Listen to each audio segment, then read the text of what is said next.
నీకు వచ్చి నా కుమారుడా ఇదిగో నేను నీతో ఇలా మాట్లాడుతున్నానని ఏం చెప్పడు ఆయన మాట్లాడేది ఎలా మాట్లాడతాడంటే వాక్యముతో దేవుడు మాట్లాడతాడు. నీ వాక్యమే నన్ను బ్రతికించుచున్నది, నా బాధలలో ఇదే నాకు. భక్తుడి పేతురు గారు అంటాడు, ఒకడు తన సహజమైన ముఖమును అద్దములో చూసుకున్నట్లుగా అయ్యా నీ వాక్యం మమ్మల్ని ప్రతిఫలింప చేస్తూ ఉంది, చూపెడతా ఉంది, మా బలహీనతలు మా బాధలు చూపెడతా ఉంది అంటాడు. కాబట్టి దేవుని వాక్యం ఒక మనిషి జీవితాన్ని ఏం చేస్తుందంటే అద్దంలాగా చేస్తుంది. అంటే మనం ఏమై ఉన్నామో వాక్యంలో మనకు కనిపిస్తుంది. మరలా ఇంకొకసారి మీరు జ్ఞాపకం చేసుకో, అద్దాన్ని మనం ఎందుకు వాడతామంటే మనం ఎలా ఉన్నామో చూసుకోవడానికి వాడతాం. వాక్యం దేని కొరకంటే కనుక వాక్యం మనల్ని ప్రతిఫలింప చేస్తుంది, కనిపిస్తుంది. అందులో మన వాక్యం చదువుతున్నప్పుడు వింటున్నప్పుడు మనం ఎలాగున్నామో అందులో మనకు కనిపిస్తుంది. సరిచేసుకోవటానికి వాక్యం మనకు సహాయపడుతుంది. భక్తుడు ఏమంటా ఉన్నాడంటే ఫిలిప్పీ పత్రికలో పౌలు గారు సంఘంతో రాస్తా అంటాడు, ఆయన మెట్టుకు సహోదరులారా ఏ యోగ్యత, కొంచెం ఎఫెక్ట్ తగ్గించండి, ఏ యోగ్యత అయినను మెప్పైన ఉన్న ఎడల, ఏవి సత్యమైనవో, ఏవి మాన్యమైనవో, ఏవి న్యాయమైనవో, ఏవి పవిత్రమైనవో, ఏవి రమ్యమైనవో, ఏవి ఖ్యాతి గలవో వాటి మీద మీరు ధ్యానం ఉంచండి. గడిచిన వారం దేవుడు మనతో మాట్లాడాడు. పౌలు గారు అన్నారు, దేనిని గురించి చింతపడొద్దు కానీ ప్రతి విషయంలో మీరు ప్రార్థన విజ్ఞాపన చేత కృతజ్ఞత పూర్వకముగా దేవునికి మీ విన్నపములు అలా చేసినప్పుడు 19వ వచనంలో సెలవిస్తున్న మాట ఏమిటంటే, కాగా దేవుడు తన ఐశ్వర్యము క్రీస్తు యేసు మహిమలో దేవుడు తన ఐశ్వర్యము చొప్పున మన ప్రతి ఒక్క అవసరాలు దేవుడు తీరుస్తాడని ఉంది. గత శుక్రవారం రాత్రి దేవుడు దానికి అనుసంధానమైనటువంటి వాక్యం దేవుడితో మనతో మాట్లాడితే యెషయా గ్రంథంలోంచి ప్రభువు సమీపముగా ఉన్నాడు గనక మీరు ఆయనను వేడుకోండి అంటాడు. యెహోవా మీకు దొరుకు కాలములో ఆయనను వెతకండి, ఆయన సమీపముగా ఉన్నప్పుడు మీరు ఆయనను వేడుకోండి అన్నాడు. సరే, ఇది గడిచిన వారం. ఎందుకంటే అందులో మనకు కనిపించింది ప్రార్థన అనేటువంటి విషయాన్ని పౌలు గారు ప్రస్తావించారు. బాధ కలిగినప్పుడు, చింతలు వచ్చినప్పుడు ఏం చేయాలి? ప్రార్థన విజ్ఞాపన చేత దేవునికి మనము కృతజ్ఞతతో మన విన్నపాలు ఏమైతే ఉన్నావో అవి దేవుని దగ్గరికి తీసుకురావాలి. అప్లికేషన్ ప్రభు దగ్గరికి రావాలి. అది ఎలాగ రావాలంటే ప్రార్థనతో రావాలి. ప్రార్థనతో ఎలాగూ రావాలంటే ఉపవాసముతో రావాలని చాలా సందర్భాల్లో బైబిల్లో మనం చూస్తాం. ఎస్తేరు దగ్గర నుండి, హన్న దగ్గర నుండి, దానియేలు దగ్గర నుండి, దావీదు దగ్గర నుండి వీళ్ళందరూ కూడా ఉపవాసములతో వారు దేవుని సమీపించారు, దేవుని దగ్గర చేరుకున్నారు వాళ్ళు. కాబట్టి గమనించాలి, చింత యావత్తు దేవుని మీద వేయాలి, ప్రార్థనతో వేయాలి. ప్రార్థన ఎలాగూ చేయాలంటే ఉపవాసముతో దేవునికి మనము ప్రార్థన చేయటం మనం నేర్చుకోవాలి. ఇది మాట్లాడుతూ పౌలు గారు మెట్టుకు సహోదరులారని ఆ తర్వాత ప్యాసేజ్ ఆయన మొదలుపెట్టాడు. ఆయన మెట్టుకు సహోదరులారంటే అంతకు ముందేం జరిగిందంటే కనుక 4-7 వచనాల్లో ఏం చెప్పుకొచ్చాడు? ప్రార్థన విజ్ఞాపన చేయాలి, చింతపడద్దు దేని కోసం, ధైర్యంగా ఉండండి అని చెప్పుకుంటా వచ్చి మెట్టుకు సహోదరులారా, కాబట్టి సహోదరులారా మీరేం చేయటం నేర్చుకోవాలంటే కనుక ఇప్పుడు ప్రతి మనిషి కూడా యోచన చేయటం నేర్చుకోవాలి. అది ఇందులో సారాంశం ఏమిటంటే, ఆ క్రింద లైన్లో ఏం రాయబడ్డదంటే వాటి మీద మీరు ధ్యానముంచుడి అని అంటాడు. వేటి మీద ధ్యానం ఉంచాలి? వాటి మీద మీరు, అందరూ చెప్పాలి, ధ్యానం ఉంచండి, మనసు పెట్టండి. దేని మీద మనసు పెట్టాలి? ఇప్పుడు అన్నీ చెప్పిన తర్వాత అలా చెయ్యి అని అంటే దాని అర్థం ఏంటి? ఆ పైన ఏం చదివామో అదే దానికి సమాధానం. మరి అలా ఇరుమొక్కలే చూస్తారు. వాటి మీద మీరు ధ్యానం ఉంచండి. ఏటి మీద ధ్యానం ఉంచాలి? యోగ్యమైన వాటి మీద, సత్యమైన వాటి మీద, మాన్యమైన వాటి మీద, న్యాయమైన వాటి మీద, పవిత్రమైన వాటి మీద, ఏమండి రమ్యమైన వాటి మీద, ఖ్యాతి ఉన్న వాటి మీద, వాటి మీద మనము ధ్యానం మొదలెట్టాలి. ధ్యానం అనగానే మెడిటేషన్ అని చెప్పాలి. అక్కడ ఏం చేయాలి? ఏం మెడిటేషన్ చేయాలి? మనం దేని గురించి ధ్యానం చేయాలి? ఆయన చెప్పినవన్నీ కూడా యోగ్యమైనవి ఏవి, ఏవి దేవునికి యోగ్యం, ఏవి దేవునికి అనుకూలము, ప్రభు ఏది ఒక మనిషి నుంచి దేవుడు ఆశిస్తాడు, దాని మీద మనము ధ్యానం చేయటం మొదలెడితే బోల్డ్ విషయాలు వచ్చేస్తాయి. దేవుడికి ఏది యోగ్యము, ఏది అనుకూలము, ఇందాక మీకు చెప్తున్నట్లుగా ఒక ఆయన ప్రార్థన చేస్తా అంటాడు, ఏమేవను వేలాది నదుల, వేల కొలది పొట్టేళ్ళ, వేలాది నదులంత విస్తారమైన తైలముల ఏమిచ్చి నీ రుణం తీర్చను అని మొదలెట్టాడు ప్రార్థన. అప్పుడు ఆయన అంటాడు, ఆ ఏమీ అవసరం లేదులే, నీతిని న్యాయమును కనికరమును నేను కోరుతా ఉన్నా. నీలో ఇవేమీ లేకుండా ఏమివ్వనంటే ఏమి ఇస్తే దేవుడు అంగీకరిస్తాడు? అసలు దేవునికి ఏది యోగ్యమైనది అంటే నీతిని న్యాయమును కనికరమును ప్రేమిస్తా ఉన్నాడు. దేవుడికి ఏది యోగ్యమైనది, అంగీకారమైనది ఏది హర్షిస్తాడు దాని మీద ధ్యానం చేయాలి. మనసులో పుట్టిన దాని మీద కాదు. మనసులో బోల్డ్ ఆలోచన కలిగే ప్రతి ఆలోచన మనకు అనుకూలంగా కలిగే ప్రతి ఆలోచన మన స్వార్థం కొరకు ఆలోచన కలిగితే అది కాదు.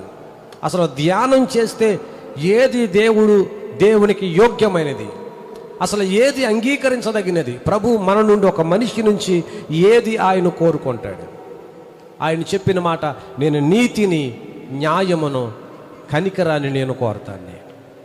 ఘనతలు లోకములో ఉన్నటువంటి నీకున్నటువంటి భోగభాగ్యాలు అవి నాకు అవసరం లేదు. ఆయనకు కావలసింది నీతి న్యాయాలు దేవునికి కావాలి. ప్రభు చెప్తే ఏవి యోగ్యమైనవో, అంతేకాదు మెప్పైనను ఉన్న ఎడల, నీకేదైనా లోకములో మెప్పుంటే గనక అవి కాదు కావలసింది, దేవుడు కోరుకునేది. మరి ఏవి సత్యమైనవో, ఏవి న్యాయమైనవో, మాన్యమైనవో, ఏవి న్యాయమైనవో, ఏవి పవిత్రమైనవో, ఏవి రమ్యంగా అందంగా ఉన్నాయో, ఏదైతే ఖ్యాతి కలిగి ఉన్నావో, గౌరవంగా ఉన్నాయో, వాటి మీద మీరేం చేయాలి? ధ్యానము చేయాలి. మరియు మీరు నా వలన ఏమి నేర్చుకుని అంగీకరించుతారో, నా యందున్నట్లుగా ఏమి వింటిరో, ఏమి చూచుతారో వాటిని చెయ్యండి. అప్పుడు సమాధానము కర్తయగు దేవుడు మీకు, నాకు తోడుగా ఉండంటే అయినంత మాత్రాన్ని కూడా వచ్చే నీ పనోడు కాదైనా రావడానికి. మన ప్రార్థనలు అలాగే ఉంటాయి. చేయవలసిన కార్యాలన్నీ చేస్తాం, కానీ తర్వాత ప్రార్థన చేస్తాం. దేవుని దగ్గర, ప్రభువా నేను వెళ్తా ఉన్నాను, నువ్వు నాతో వచ్చేయి, నాకంటే ముందు వెళ్ళిపో, నాకంటే వెనకాల వచ్చేయి, నాకు తోడుగా ఉండు, నా చుట్టూ దూతలను వేసేయి, నాకు కంచేసే అని ప్రార్థన మొదలెడతాం. అంటే అర్థం ఏంటి? నీ ముందు నీ వెనకాల దేవుడు ఉండాలి, నువ్వు తిరిగిన చోటు నీ చుట్టూ కంచేసేయాలి దేవుడు, నీకు ఎంతైనా నీకు ఆపద రాకుండా కాపాడాలి. కానీ ఏది న్యాయమో, ఏది సత్యమో, ఏది రమ్యమో, ఏవి మాన్యమైనవో, నీతి గలవేవో వాటి మీద మనం ఏనాడు ధ్యానముంచమో, మనసు ఉంచాం. పౌలు గారు అన్నాడు, నా వల్ల మీరు ఏమి నేర్చుకున్నారో అక్కడదే చెప్పుకొచ్చాడు. నా వలన మీరు ఏమైతే మీరు నేర్చుకున్నారో, 9వ వచనం, నా వలన ఏమి మీరు అంగీకరించుతారో, నా యందున్నట్లుగా ఏవి వింటిరో, ఏవి చూచితురో వాటిని చేస్తే అప్పుడు ఆయన మనతో వస్తాడు.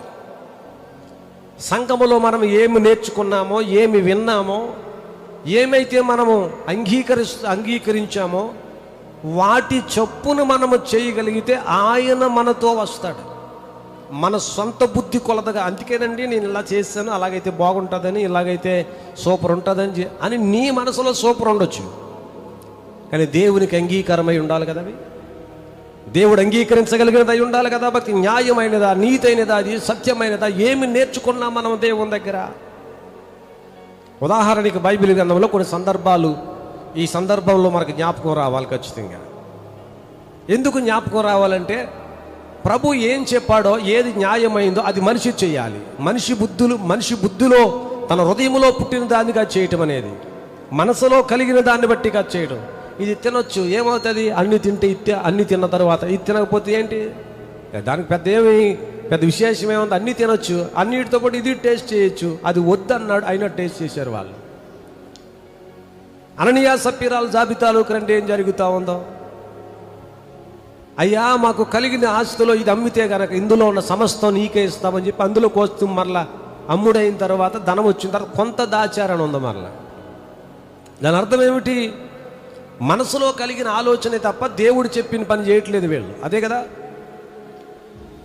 దేవుడు ఏం చెప్పాడో అది చేయలేదు. హేబేలు కయ్యన జీవిత చరిత్రలోకి రండి, ఏం జరిగింది అక్కడ కూడా అదే జరుగుతూ ఉంది. ఫెయిల్యూర్స్కి కారణాలు ఏంటంటే నేర్చుకున్న దానిని మనము పాటించకపోవటం. ఒక మనిషి జీవితంలో ఎప్పుడైతే సక్సెస్ఫుల్గా ఉంటాడంటే దేవుని మాట విన్నప్పుడు మన ఆశీర్వాదకరంగా ఉంటాం. బుద్ధి కలిగినట్టు బుద్ధులు ఏదైతే చెప్తా ఉందో, మనకు మనసు ఏదైతే మనం చెప్తా ఉందో వాటి ప్రకారం చేస్తేనే మన ఫెయిల్యూర్స్ అనేవి వస్తాయి. ఎందుకంటే వాక్యంలో చాలా సందర్భాలు, ఆది కాండం మొదలుకొని ప్రకటన గ్రంథం వరకు చదువుకుంటా పోండి, ఎక్కడ చూసినా మనిషి ఎందుకు ఫెయిల్ అయిపోయాడు, ఎందుకు ఆ వ్యక్తి విజయాలు సాధించాడు అనే దానికి కారణాలు ఏంటంటే మాటను తృణీకరిస్తూ వచ్చిన ప్రతిసారి మనిషి దెబ్బతింటా వచ్చాడు. ఆది కాండము నుంచి అదే జరుగుతూ వచ్చింది. కానీ 28వ అధ్యాయం 2వ కాండానికి వచ్చేసరికి ఏమంటాడు, నీ దేవుడని యెహోవా మాట నువ్వు శ్రద్ధగా విన్న ఎడల భూమి మీద ఉన్న సమస్త జనుల కంటే నేను నిన్ను హెచ్చించేదని అంటాడు. ఎలాగ హెచ్చిస్తావంటే పొలములో దీవించబడతావు, పట్టణములో దీవించబడతావు, గంపయు నీ పిండి పిసుక నీ తొట్టియు దీవించబడతా ఉంది. ఇవన్నీ నువ్వు లోపలికి వచ్చినప్పుడు దీవించబడతావు, వెలుపలకు వెళ్ళినప్పుడు దీవించబడతావు. ఇన్ని మాటలు చెప్పాడు.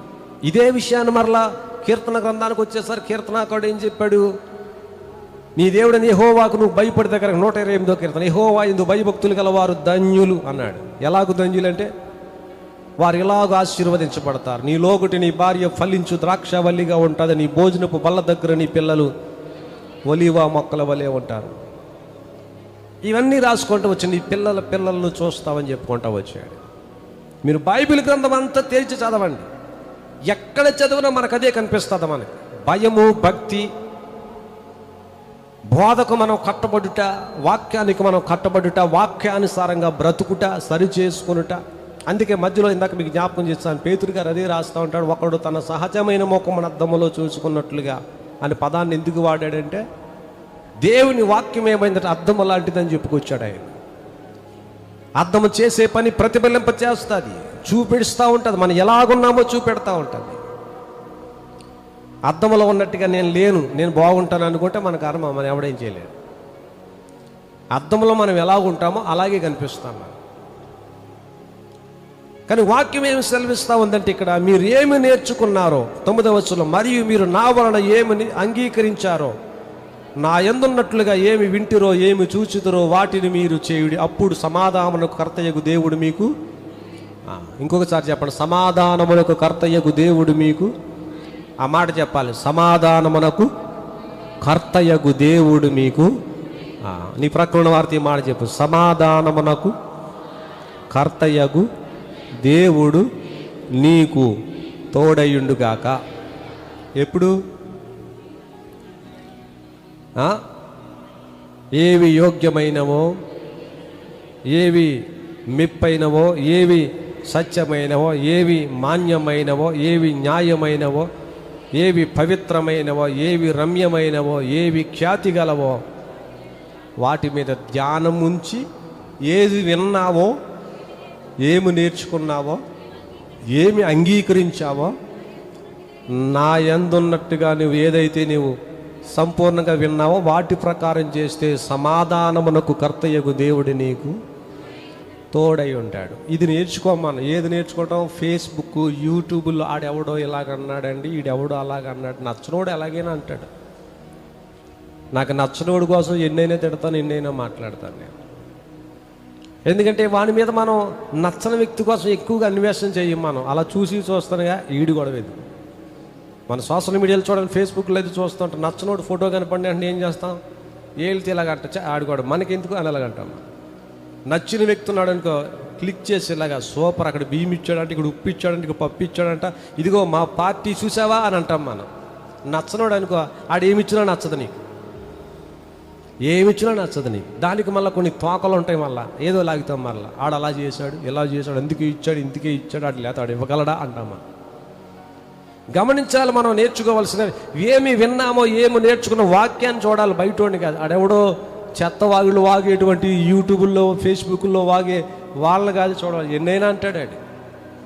ప్రతి మతంలో కొన్ని నియమాలు ఉంటాయి, కొన్ని నిబంధనలు ఉంటాయి. వాళ్ళకు కొన్ని నియమాలు ఉంటాయి, మనకు కొన్ని నియమాలు ఉంటాయి. ప్రతి వ్యక్తికి కొన్ని నియమాలు ఉంటాయి. ఆడెవడో తిట్టాడంటే తిడతాడు, ఆడి పని అదే. ఎందుకంటే పని పాట లేనోడు ఏదోడు చేయాలి కదా. కాబట్టి యూట్యూబ్లో ఆడికి ఎంతో కొంత డబ్బులు రావాలంటే ఎవడో కూడా తిడతా ఉండాలి. తిడితే ఆడికి తగ్గ వాళ్ళు కొంతమంది ఉంటారు, వాళ్ళ